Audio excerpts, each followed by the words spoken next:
Back in December, Governor Christie cited your opposition to Martin Perez's appointment. How do you feel now that Mr. Perez has joined the Rutgers Board of Governors?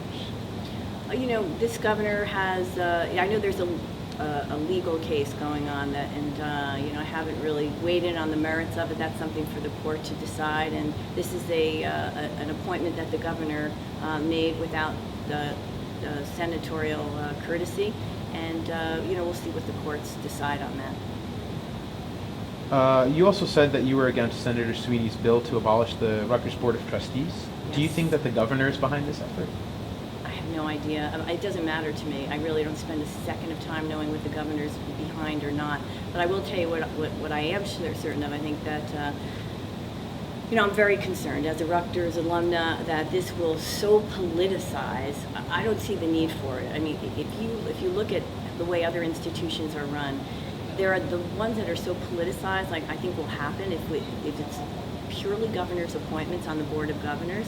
I think this could seriously jeopardize Rutgers' future in terms of drawing down grants. I know that I've talked to alumna that are very concerned, that have said that they will stop contributing to Rutgers if that happens.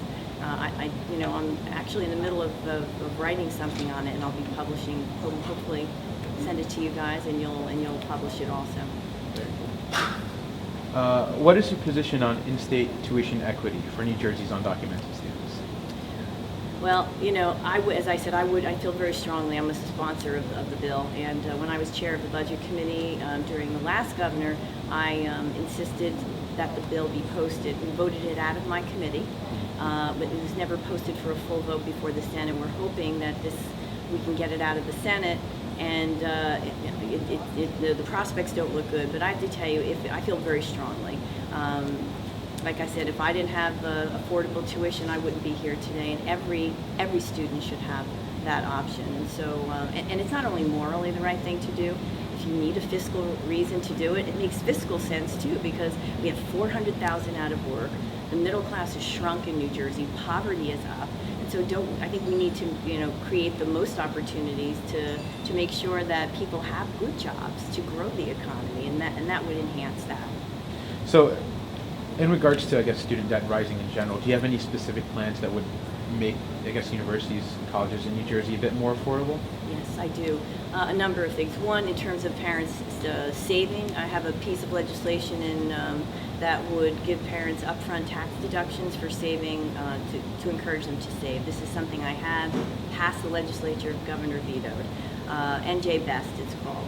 In terms of making tuition more affordable, I think we need to just go back to where we were and start seeing and demonstrating by our investment that higher education is key, not just to the economy, but just for the future, for our kids having the opportunities that they need.